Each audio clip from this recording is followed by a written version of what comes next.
Hey guys, thanks for taking the time to come out and taste the Nolets gin with me. I've actually had a lot of success with approaching this brand and our customers with this brand in the market, and I hope that you learn or can gain something from this video and my approach, and that's my hope. So with that being said, I'll just go ahead and dive into it. The first thing first, I know that we know what this is, but we need to relay this to the customer. So it's good to start off with saying, Bob, Sue, whoever you're talking to, just so you know, gin is distilled from a neutral grain spirit. And so all gin starts off essentially as a vodka. And that's important to note, and we're going to kind of bridge that gap later on. But start with that, lead with that, because you're kind of setting the stage. Then go to the bottle. Just look at the outside of the bottle. Talk about the Nolet bottle. You're going to notice like a crest on the top. You'll notice a family lineage on the sides of the bottle. It's signed by Carl Nolet. It's elegant, it's classic, it's well made. And so it has a nice package. And when you're kind of describing this, make sure you're holding it up, talking about it, pointing out the crest, pointing out the lineage. That's important to do.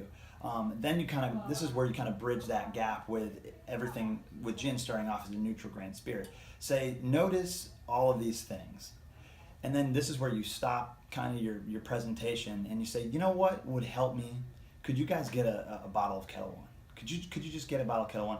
And they're not going to say no, because they're going to be interested. Where is this guy going with this? So they go and they get a bottle of Kettle One. Hey, let me see a bottle of Kettle One real quick. So you set the gin down, grab the kettle, and then you're pointing out some things on the Kettle One bottle. Now they know what this is. They know what Kettle One is, but they might not know what Nolets is. So you have Kettle One. You're going to point out same family crest right here. You're going to point out the lineage right here on the back of the bottle. You're going to point out engraved up on the top of the bottle, Nolet Distillery. So this is Kettle One. Nolet gin is made by the creators and makers of Kettle One. So now what you've done, and you can let them know that this is the same company, the same distillery. You've taken a product that they know about and it's established. And now you're showing that this is a new gin that's come out. Again, you're creating something called credibility, right, with your customer. We'll get back to that later. So moving on, you get that point. But it's important to bring out the Kettle One because we'll get to that. So cool. So now you've kind of made your statement about that. Let's talk about. Let me look at my notes. So. Now now you got your attention. You're gonna go ahead and start tasting them on the gin, right? So you're just moving to tasting. Important when you're tasting them, and you'll have these cups with you. You have to taste this gin because it has three main flavor components. It has the Turkish rose, white peach, and raspberry. Those are the three main components. So what you're gonna need to do is you're gonna need to kind of draw those out, and the best way to do that, even with people that have a wildly underdeveloped palate or aren't sophisticated in the tasting world, they can pick out these components. They can pick out these elements really easily. And you do it neat, you do it with a little ice, and you do it with some tonic. So that's how you're gonna do it. So again, real simple, pour the gin, and what we're doing again is just setting up to draw out these different components. Now, I won't run through descriptors of all this. This can be up to you to do. I most certainly can. But again, tasting this neat, you're gonna get, and I'll make sure I taste this later. Yeah. Here you go. But when you do taste this neat, one of the first things that you're gonna smell is this like heavy botanical note to it, right? So that's evident, very, very prevalent. Take it. You'll have Turkish rose just overpowering almost. It's a real, just an abundance of botanical notes. And then maybe some sweet fruit characteristics on the finish. Now when you go ahead and put some ice to it, this is opening up the gin, and it's going to suppress the botanical notes just a little bit. And so you're going to get that botanical flower on the back end. You'll have white peach on the front. It's so different. It's different. Insane. Yeah. And so again, that's changing. It's changing the flavor profile of the gin, and it's incredible. So showing versatility of this gin, and this is important because this is why we're doing it this way with ice, which is just simple. And then with tonic, is you taste with tonic, you're gonna get Did you add the tonic to it? No, I didn't. Good point. So we'll mix that up a little bit. So essentially, what this is gonna do now with the tonic. So we went from heavy botanical, right, Turkish rose, then we went to a white peach.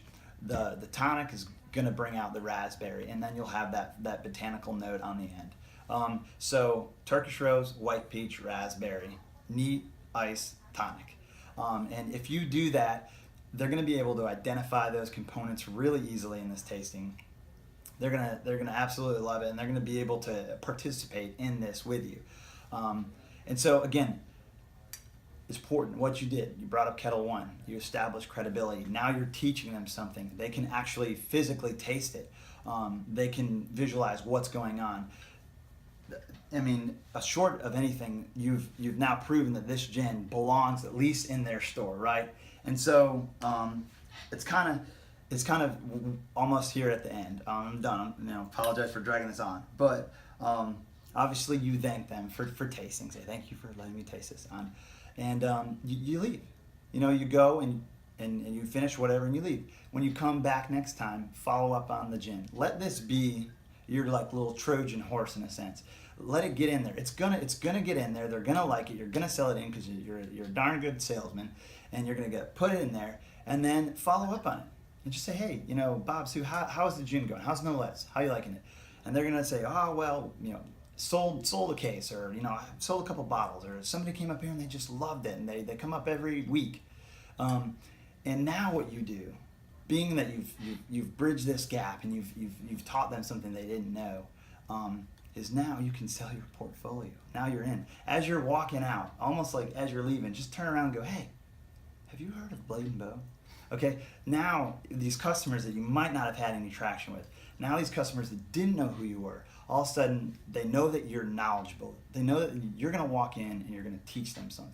And they know that you know what you're talking about. So again, it's just a way that you can kind of use this as a gateway into your account. With that being said, thank you. This is incredibly awkward. Can I ask you a question? Can I ask you a couple of questions? Why not? Put you on the spot. Sure. Okay, so the purpose of this is we actually have a lot of Nolets in the stores already. So Right. what we're trying to do is motivate the sales staff to hand sell. Yeah. If you could give 3 quick talking points, because I love this and I love the fact that you're getting to experience it. You did a phenomenal job. Everything that you described, I tasted. Cool. Which I think is super cool. But if you were to give 3 points to somebody who had to quickly turn somebody, Sure. in 20 seconds or less, what would those 3 things be? Well, to answer your question, I think that one of the biggest things that we have out there is that people say, well, we have tons of gin, right? I have enough gin. Hendrix does well. Everybody loves Hendrix. They identify with it.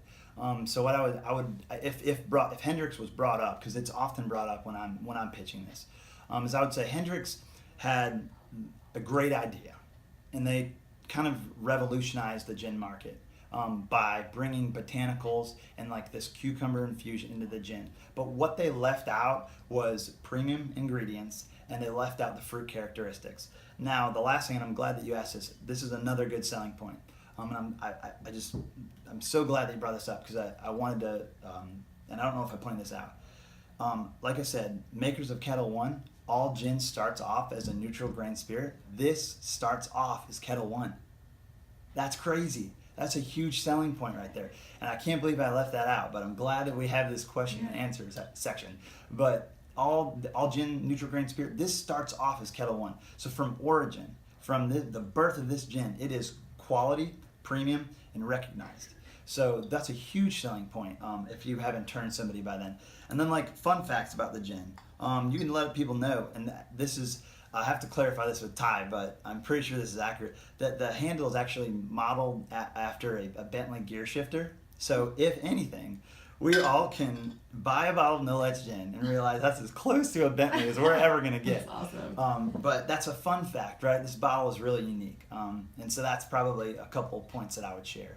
Okay. Yeah. Awesome. Well, thank I you, hope I answered your Roy. question. I Yeah. really appreciate you taking the time to do this, and I feel like Yeah. I learned a lot. Cool. And I hope that we're going to empower the off-premise team to feel really comfortable doing this Yeah, with their and customers. if anybody has any questions, reach out, call me. I'm happy to do it. And thank you guys. And we'll make sure that you get some of these types of cups too Yes. out in the market. Cool. Thanks, guys. Thank you.